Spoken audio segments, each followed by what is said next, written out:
Serbia তো দেখতে আসসালামু আলাইকুম ভাই। ওয়ালাইকুম আসসালাম। কি অবস্থা, ভালো আছেন? এই তো আলহামদুলিল্লাহ ভালো আছি। আপনি কেমন আছেন? এই তো আছি আলহামদুলিল্লাহ। আপনি তো আসছেন আজকে কতদিন হয়েছে সার্বিয়াতে?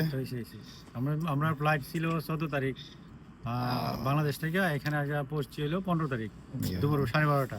তো সার্বিয়া আসার অনুভূতিটা কিরকম? আলহামদুলিল্লাহ অনেক ভালো। সার্বিয়া দেশ দেখতে অনেক সুন্দর। কাজ কিরকম? পাইছেন তো নাকি? হ্যাঁ অবশ্যই কাজ পাইছি আমরা। এই যে 17 ভাইরা, তারিখ থেকে ওদেরকে ডাকো। যোগ দিছি। নাজিম, আর কে আসছে ভাই? লোক আছে। আমার সাথে আরো 7 জন আসছে। আচ্ছা, আমরা এই একই এলাকার 2 জন। না আমি তো শুনছিলাম আপনার 8 জনের কথা ছিল। হ্যাঁ আমরা 8 জনে আছি।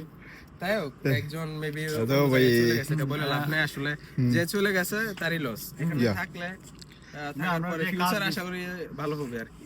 আমাদের যে চলে কাজ গেছে দিচ্ছে তাদেরকে অনেক ধরে ভালো। রাখা যাবে না। আলহামদুলিল্লাহ। আলহামদুলিল্লাহ অনেক ভালো। তো? এর মধ্যে আপনারা সবাই দেখেন সার্বিয়া রেল স্টেশন, এটা হচ্ছে যেমন বেলগ্রেড যেমন রেল স্টেশন। পাশে আবার এয়ারপোর্ট আছে। এটার পাশে আবার এয়ারপোর্ট, ওই পাশে। আজকে আমাদের ফ্লাইট সন্ধ্যা 8টায় দেখা হবে সবার সাথে। ইনশাআল্লাহ। ভিডিওটা সবাই উপভোগ করুন। ইনশাআল্লাহ।